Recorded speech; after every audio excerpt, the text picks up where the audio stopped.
let's talk about the most overlooked cause of hypertension. And this concealed cause of hypertension is a shortage of an essential trace mineral, which I think has been hidden from view for a very long time. And I want to put it on your radar because we know that vitamin D deficiencies can create hypertension. We also know that a potassium deficiency can also create hypertension. And we also know that 90% of all hypertension is called essential, which means they don't know what causes it. And I really think it's related to nutrition. But this third nutritional deficiency connection to hypertension, and I'm going to share it with you right now. I mean, just look at this right here. You have high blood pressure, right? The problem with high blood pressure is it puts you at risk for a stroke.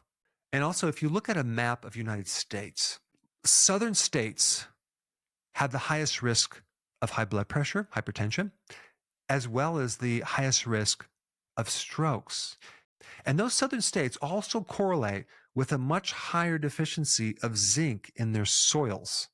Yeah, so a zinc deficiency can cause hypertension. And I'm going to explain why. But first, let's just talk about sodium, for example, because doctors are so hyper-focused on this sodium. You must get rid of sodium.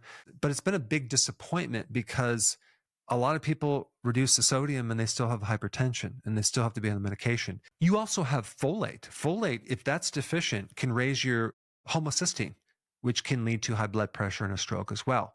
And homocysteine is a certain thing in your blood that puts you at risk for cardiovascular problems. But a zinc deficiency is way more common.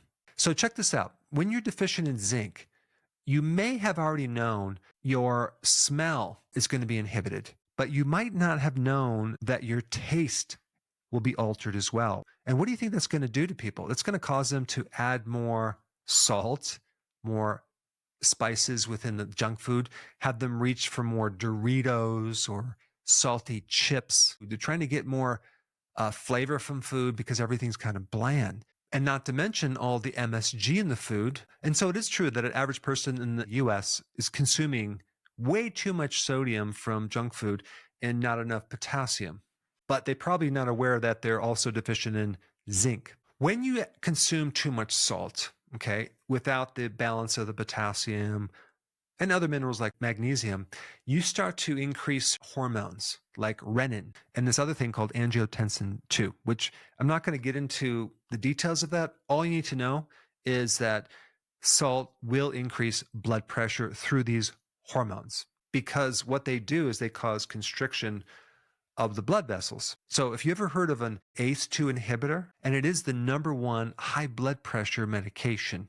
And what's really ironic about this is that an ACE2 inhibitor depletes zinc, causing more of a blood pressure problem. A couple other medications deplete zinc that relate to blood pressure.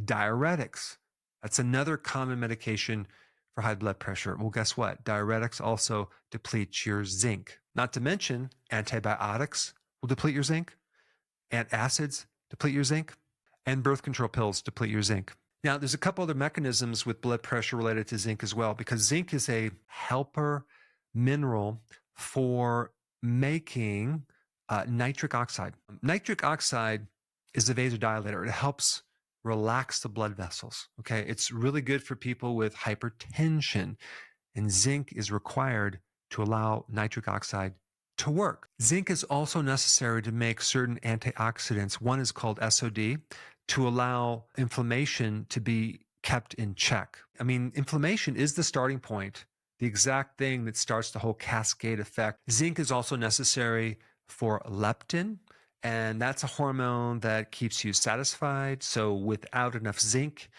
you're going to find that you're going to overeat. Definitely at night, you're going to keep snacking because you're just not satisfied.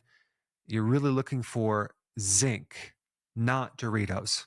So the question is, well, how do you become zinc deficient? Well, it could be it's just not in the soils. It's not going to be in your food. You don't consume shellfish. You don't consume red meat.